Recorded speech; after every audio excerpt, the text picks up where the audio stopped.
আর্থিক দিক থেকে আমাদের ভিত্তি খুবই দুর্বল, অথচ অর্থ উপার্জনের সকল সোর্স আমরা ইসলাম বিরোধীদের হাতে দিয়ে নিশ্চিন্তে বসে আছি। আমাদের কি বেশি কিছু কমে আছে? আপনি একটা দোকান দেন, আমার থেকে বেশি শেয়ার নিন, আমিও কোনো দোকানে আধা ঘন্টা ইনশাল্লাহ করে চাকরি করবো, আমি না বাস্তব অবশ্যই এটা হালাল চাকরি, সমস্যাই। টুপি বিক্রি করবো, আতর বিক্রি করবো, যার যেটা সামর্থ্য সেটা কি করবো, এটা বিক্রি করবো। এটা ভালো প্রশ্ন করছেন। হালাল উপার্জন করে এটা ইবাদত, ঠিক আছে? এমনি একবারে শাহগিরি সাজিয়ে পিসাব সাজিয়ে মাহফিল করে জান্নাত জাহান্নামের বর্ণন করে 20,000 টাকা 40,000 টাকা হাতিয়ে নিচ্ছি, এটা বর্ণামি করতেছি না, এটা আমি করবো, এটা বর্ণামি। এটা তবে আমি ওখান থেকে কিছু মজদুর দিয়ে কিছু হালাল টালা করার চেষ্টা করি, যাই হোক। তো এটা অ্যাকচুয়ালি এটা বর্ণামি এটা। অথচ আমি হারামজাদা স্টেজে বসে 20,000 টাকা 40,000 টাকা কামাচ্ছি, মানুষ এটাকে সমাজ সম্মান চোখে দেখতেছে, আল্লাহর কাছে ঘৃণিত।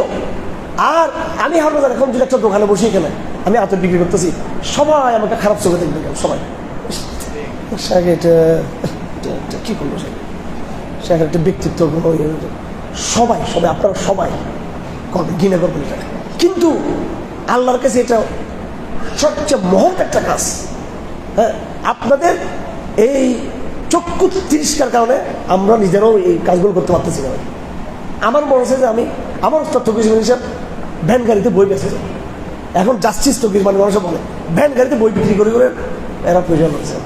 হ্যাঁ, তো হালাল ইনকাম করতে হবে, করতে হবে। সবাই আমরা নির্দ্বিধায় লাজ লজ্জা ছেড়ে আমরা কি করবো, হালাল ইনকাম করবো। তাবিজ দিয়ে এটা টাকা কামাচ্ছে, এটা কি? হ্যাঁ, এমনকি আরো কঠিন কথা বলে ফেলি আমি, মাদ্রাসায় পড়াইয়ে যে বেতন দিচ্ছি আমরা, এটা কি অবহেলা করছিলেন? এটা বলেন, অবহেলা করছিলেন? সমস্ত মোতাকাদ্দিমিনরা তো ফতোয়া দিয়েছে যে তালিম করে টাকা নেওয়া যাবে না, এটা মোতাখিররা ফতোয়া দিয়েছে। পরবর্তী উলামা কেরাম এটা দিন ঠিক রাখার জন্য ফতোয়া দিয়েছেন। হাদিস পড়ে টাকা নিচ্ছে, এটা সম্মান। বুখারী খতম করে সব টাকা সম্মান, ওয়াজ করে টাকা কামাচ্ছি সম্মান, আল্লাহর সাথে 2 নম্বরই করে টাকা কামাচ্ছে সম্মান। আর আল্লাহর বিধান মতো আমি রাস্তায় নেমে ওখানে গিয়ে একটা ট্রলি নিয়ে আমি মধু বিক্রি করতেছি, বলতেছি শেখ তো মনে করছিলাম অনেক আগামী দিনের কিছু, কিন্তু হবে না, আমার দ্বারা শেষ আশা।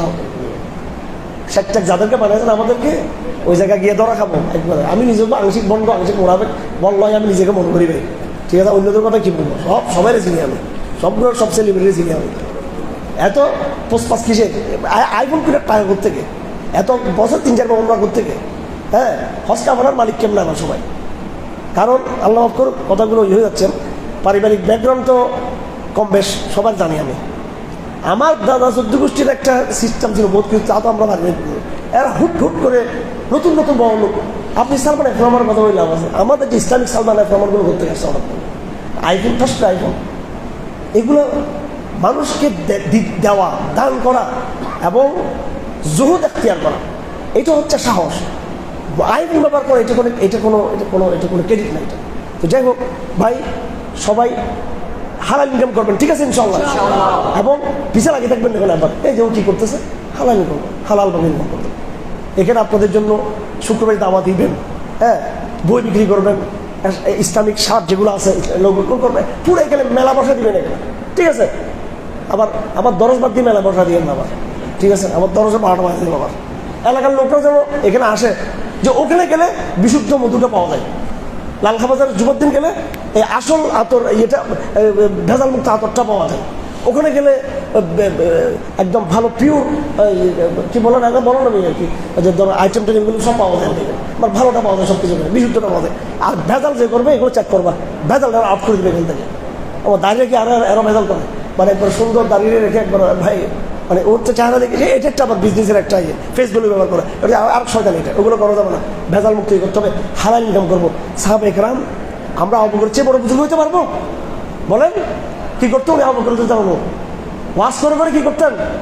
পয়সা কামাইতেন। কি করে পয়সা কামাইতেন? হয়তো আবু বকর ওয়াজ করে কি করতেন, নাকি তাবিজ দেখে কি করতেন? পয়সা কামাইতেন, নাকি কি করতেন উনি? রাসূলুল্লাহ সাল্লাল্লাহু আলাইহি ওয়াসাল্লামের এন্তেকালের দিন পর্যন্ত তিনি কোথায় ছিল? কাপড় কিনে ব্যস্ত ছিল। আমি এই কথাই জন্য বলতেছি, আমি কিছু জিনিস শুরু করতে চাইছিলাম। এই আমাদের ফোকাবেন অ্যাসোসিয়েট যারা আছে, এরাই মানে নিরুৎসাহিত করে, এরপরে জনগণ বলে এটা মানায় না। এটা ছোট সমস্যা কি, হালাল ইনকাম করার জন্য যতটুকু আমার ইয়ে আছে ততটুকু করবো। আল্লাহ পাক সুবহানাহু ওয়া তাআলা আমাদেরকে নতুন একটা সংস্কৃতি এবং সুন্নাহকে যেন আমরা প্রতিষ্ঠা করতে পারি, লাজ লজ্জা কোনো ইয়ে করা